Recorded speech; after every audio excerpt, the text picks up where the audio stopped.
मित्र 2 मिनिटं माझ्यासोबत इथे सागरचा विशाल आहे ते छान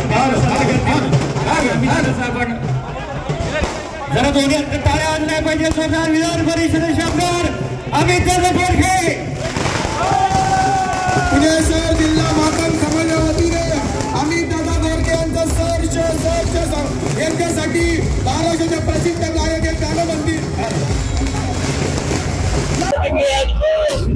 आज खऱ्या अर्थानं भारतीय जनता पार्टीने जी माझी निवड केली आहे हा संपूर्ण महाराष्ट्रातील मातंग समाजाचा बहुमान आहे आणि अनुसूचित जातीच्या 59 जातींसाठी मी खऱ्या अर्थाने काम करणार आहे आणि त्याची सुरुवात 59 जातीपासून मी नक्की करेल आणि संपूर्ण महाराष्ट्रामध्ये लवकरच तुम्हाला दिसेल की सर्व समाज खऱ्या अर्थानं एकवटला गेलेला आहे आणि मी आमचे नेते माननीय देवेंद्रजी फडणवीस असतील आणि चंद्रशेखरजी बावनकुळे असतील माननीय मोदीजी साहेब असतील या सर्वांचे मी आभार मानतो आणि खऱ्या अर्थानं आज महाराष्ट्रामध्ये आज तुम्ही जर पाहिलं असेल आम्ही पाचही जे आम्ही निवडून आले सगळे तर विविध जातीतले आणि अत्यंत गरीब घरातले गरीब कुटुंबातले आले. आमदारकी वेळेनंतर भाजपमध्ये काही नाराज येतो काय असं काहीच नाही. मला सगळ्यांचे बोल आलं आतापर्यंत सगळे कार्यकर्ते या ठिकाणी उपस्थित आहेत त्यामुळे नाराजी असे काहीच नाही. काल तर जल्लोष पिंपरी शहरात साजरा केला गेला.